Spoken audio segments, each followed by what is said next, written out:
สองสีพระมหาราชครูเกษราปัญญาปรมาติกาจารย์จากวัดดับภัยเชียงใหม่สืบสานเวลาผ่าน131 ปีนานไกลวัดพระบาทอุดมรุ่งเรืองงามตาเจ้าน้อยบุญธาวงศาข้าหลวงปวงเชียงใหม่ปกครองหัวเมืองฟ้าทุ่มเทแรงกายแรงใจทุกชาติพันธุ์รวมใจรักษา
เจริญสุขศรัทธาสาธุชนญาติโยมท่านพุทธบริษัททั้งหลายวันนี้รายการธรรมะประทีปส่องต่างได้มาพบปะกับพ่อแม่พี่น้องศรัทธาสาธุชนญาติโยมแห่งครั้งหนึ่งวันนี้จะเอาเรื่องของอมิตะบุพพีกถาว่าโดยผู้ไม่ประทุษร้ายมิตรเฮาบ่ประทุษร้ายบ่จังภัยเกียรติภัยเนี่ยมาอู้มาจาให้ญาติโยมท่านสาธุชนทั้งหลายได้ฟังแล้วก็ติดต่อโดยว่าอมิตะบุพพีกถาทั้งสองว่าโดยผู้ไม่ประทุษร้ายต่อมิตรนี่เป็นธรรมะที่มาจากพระไตรปิฎกพระไตรปิฎกเล่มที่28หน้า1020หน้า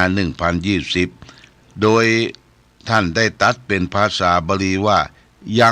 งชนะปะทังยาตินิกเมลา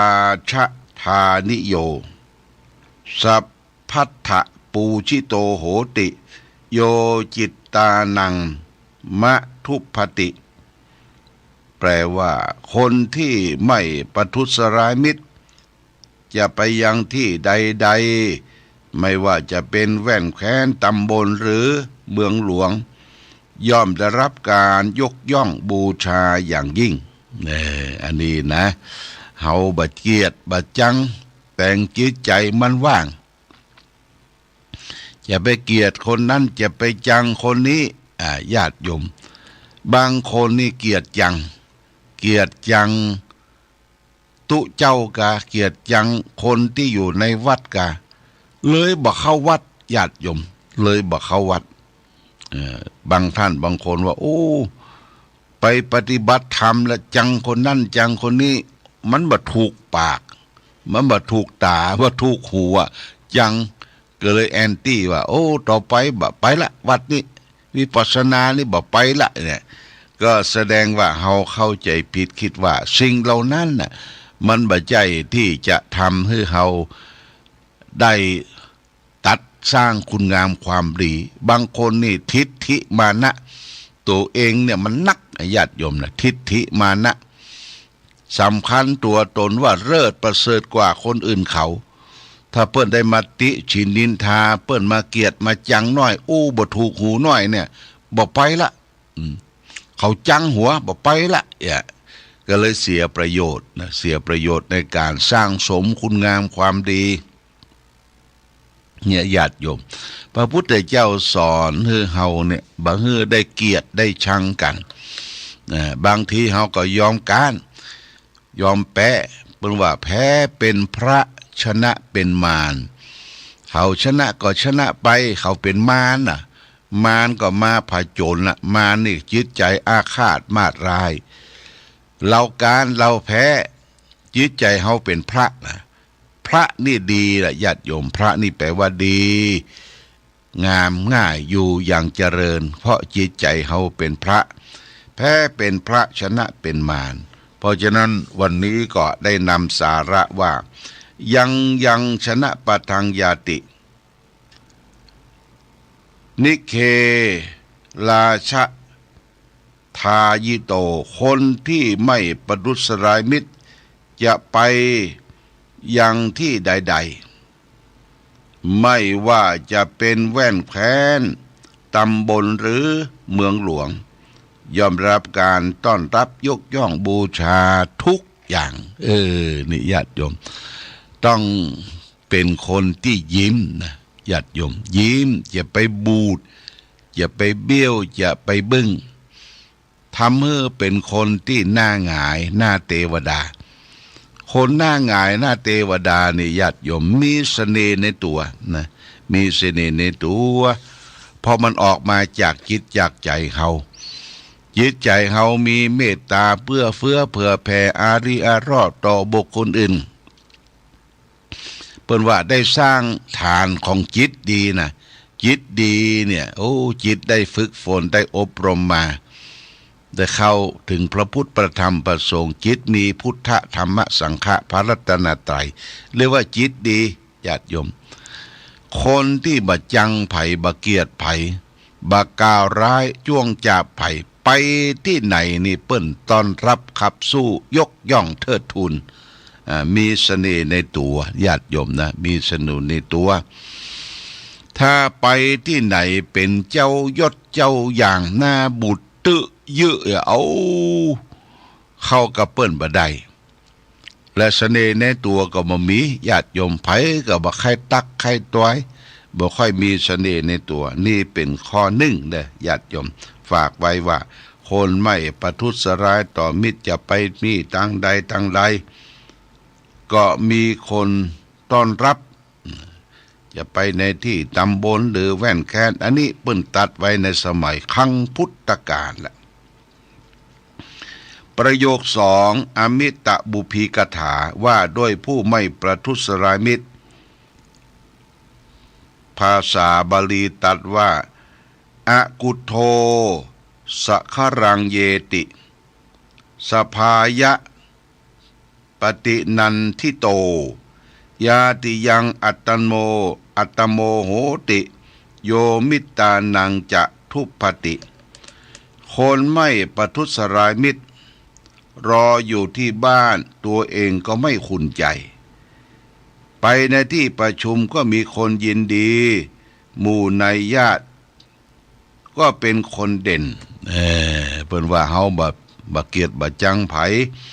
บ่ประทุษร้ายมิตรที่เป็นเปื้อนเกิดแก่เจ็บตายของเฮาอยู่ร่วมกัน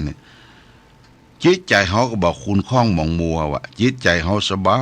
ยนะอยู่บ้านก็เองก็มีจิตใจสบายบ่คุณข้องหม่องมัวและในที่ประชุมก็มีคนยินดีจะไปในที่ประชุมที่เปิ้นชุมนุมกันเปิ้นก็มีความยินดีอยู่ในหมู่ญาติพี่น้องก็เป็นคนเด่นญาติโยมเป็นคนเด่นในญาติพี่น้องทั้งหลายเพราะเฮาบ่ได้เกียรติบ่ได้จังบ่ได้อิจฉาตาร้อนไผนะอันนี้ก็เป็นเรื่องของมิตรเป็นเรื่องของคนเฮาทุกคนที่จะพึงปฏิบัติต่อเพื่อนมนุษย์โดยการที่เกิดมาบ่ได้ค้ำคาราวีบ่ได้ทำให้คนอื่นได้เกียรติได้จังทะเลาะเบาะแว้งซึ่งกันและกันคือมิตรเป็นสิ่งสำคัญนี่ฝากไว้เอาแหมบทหนึ่งคือ พระพุทธเจ้าตรัสว่าปฏิลาภกถาว่าด้วยการได้สิ่งตอบแทนเนี่ยคนเราจะได้สิ่งตอบแทนนั้นมีอย่างพ้องพระองค์ตรัสว่าสักกตวาสักกโตโหติครุโหติสคารโวปูชะโกระพะเตปูชังวัฏโกปฏิวันทนังนะญาติโยมนะสักการะเขาก็สักการะตอบเคารพเขาก็เคารพตอบบูชาเขาย่อมได้บูชาตอบไหว้เขาย่อมได้ไหว้ตอบเนี่ยวันทโกปฏิวันทนังไหว้เปิ้นก็ไหว้ตอบนี่ญาติโยมคนเฮาจะต้องมีจิตใจอย่างเงี้ยเพื่อแผ่เคารพสักการะบูชาเราก็ได้รับสักการะบูชาตอบเคารพบูชาเขาก็จะเคารพเราตอบบูชาเขาก็ย่อมได้บูชาตอบไหว้เขาไหว้คนอื่นย่อมได้ไหว้ตอบวันทโกปฏิวันทนังเนี่ยไหว้คนอื่นก็เขาก็ต้องไหว้ตอบนี่ฝากไว้ญาติโยมนะไปที่ไหนให้อูปากจาขานม่วนเพราะสนอโสดนะมีจิตเพื่อแผ่แก่บุคคลอื่นการแสดงความเคารพนับถือเป็นเนติเป็นแบบอย่างเป็นขนบธรรมเนียมของคนไทยนะคนไทยไปที่ไหนให้เอามือ10 นิ้วเนี่ยยกมือสวัสดีครับสวัสดีเจ้าสวัสดีค่ะต่อผู้รักผู้ใหญ่ต่อเพื่อนต่อฝูงถ้าเป็นฝรั่งเปิ้นก็ให้ปากกันให้แล้วก็เอามือมาจับกันซิกแฮนด์แต่ประเด็นนี้ซิกแฮนด์มือจับเต็มอันตรายเปิ้นกำละกุยเอาโจนกัน ญาติโยมไม่เนอะกำละกุยกำปั้นเนี่ยมาโจนกันเนี่ยแสดงถึงความเคารพปปะกันแต่ตั้งเฮานี่เปิ้นถือว่าเป็นการไหว้เป็นการแสดงออกถึงความน้ำจิตน้ำใจเคารพบูชาซึ่งกันและกันเขาไหว้เขาย่อมได้รับการไหว้ตอบจำไว้ญาติโยมจำไว้จะไปการไหว้พ่อไหว้แม่ไหว้ครูบาอาจารย์จะไปให้มันตะคิดตะขวางใจโดยเฉพาะอย่างยิ่งการไหว้พ่อไหว้แม่เป็นหน้าที่ของลูกหลานทุกคนที่จะพึงทำและปฏิบัติเมื่อเปิ้นมีชีวิตอยู่ก็ทำความชื่นใจให้แก่พ่อแก่แม่เป็นนักเรียนนักศึกษาก็มันเรียนศึกษาได้ทำประโยชน์เป็นคนที่มีความกตัญญูกตเวทิตาตอบแทนคุณพ่อแม่เมื่อเปิ้นลาละดับขันตามการเวลาเฮาจึงจะต้องตอบแทนด้วยความกตัญญูกตเวทิตารูปพ่อรูปแม่ที่ถ่ายไว้เป็นอนุสรณ์ติดไว้ตามฝากาลุ่มหิ้งพระกาเนี่ยญาติโยมฮือมองหันชัดเจนไปที่ไหนฮือมีกำลังใจว่าพ่อแม่เป็นพระเจ้าเป็นพระพรหมของเฮาเป็นพระเจ้าขิ้นของเฮาเป็นเทวดาของเฮาเป็นครูบาอาจารย์คนแรกของเฮาเป็นอาหุนยบุคคลเป็นบุคคลที่ลูกหลานทุกคนจะยกย่องเทิดทูนถ้าเฮาได้ทำไว้อย่างนี้ญาติโยมนะคนนั้นก็จะตกน้ำบ่ไหลตกไฟบ่ไหม้ไปตั้งใดมีคนรักคนชมคนนิยมชมชอบนับหน้าถือตาเทวดารักษาแก่บุคคลนั้นหรือเฮามีรูปน้อยๆนะรูปน้อยๆถ่ายไว้แล้วก็เอาติดไว้หน้ารถเฮานะหน้ารถอย่าไปที่ไหนก็ยกมือ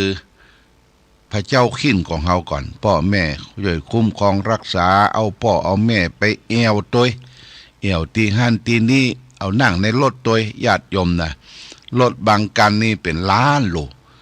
พ่อแม่เปิ้นบ่ได้มีโอกาสได้นั่งญาติโยมเปิ้นล้มหายตายจากไปก่อนเอารูปเปิ้นมาติดมาตั้งชื่นอกชื่นใจรูปพ่อรูปแม่ถ่ายเอียงกันนะถ่ายเอียงกันแล้วก็ใส่กรอบเอาตั้งไว้หน้ารถ เป็นเครื่องเตือนใจเครื่องเตือนสติว่าเฮาอยู่ได้ถึงวันเนี่ยไม่ใช่เฮาเกิดมาจากหน่อกล้วยหน่ออ้อยนะเฮาเกิดมาจากพ่อจากแม่ผู้มีเมตตาธรรมสูงเป็นพรหมวิหารของเราคือได้เคารพนับถือบ้านใดเมืองใดที่เคารพพ่อแม่มีความกตัญญูกตเวทิตาบ้านนั้นเมืองนั้นก็จะมีแต่ความเจริญความรุ่งเรืองความวัฒนาถาวรพระพุทธเจ้าตรัสธรรมะเบื้องต้นเบสิกเบื้องต้นไว้ว่าบุคคลที่หาได้ยากมีสองประเภทบุคคลที่เป็นบุพการีบุคคลที่เคยอุปการะเรามาก่อนและบุคคลที่ตอบแทนบุคคลต่อเป็นบุพการีนั้นคือมีความกตัญญูกตเวทิตาพ่อแม่เป็นบุพการีเป็นบุคคลที่ได้เคยอุปการะเรามาก่อนนึกถึงพระคุณของพ่อของแม่นึกถึงความทุกข์ความยากเลี้ยงลูกเลี้ยงเต้าตลอดบ่ว่าฝนบ่ว่าแดดบ่ว่าเปลือกบ่ว่าลมเปิ้นทำได้ทุกอย่างเพื่อครอบครัวเพื่อลูกเพื่อเต้าเพราะฉะนั้นเราจึงเป็นหนี้ท่านหนี้ที่ใจกันบหมดก็คือหนี้บุญคุณหนี้พ่อหนี้แม่หนี้ครูบาอาจารย์ที่เปิ้นชักนำเฮาเข้าถึงคุณธรรมธรรมะนี่ฝากไว้จะไปลืมบุญคุณของพ่อแม่ของครูบาอาจารย์ผู้มีอุปการะคุณเอาวละญาติโยมท่านสาธุชนดวงพ่อตอนเจ้าก็ไม่ใช่มีการอย่างนั้นคือ7:30ก็จะต้องออกจากกุฏิเดินมาที่สถานีปืน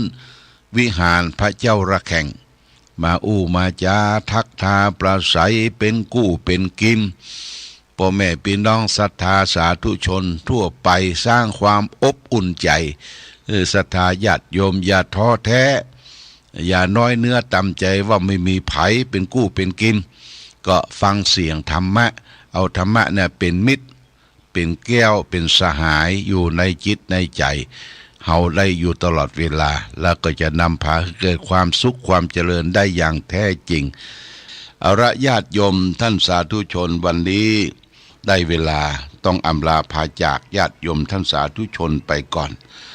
รายการธรรมะประทีปส่องต่างต้องขอลาก่อนคือท่านทั้งหลายได้ประสบสุขโชคดีประกอบไปด้วยอายุวันนะสุขภระเหมือนกันทุกรูปทุกท่านทุกคนโดยเถิด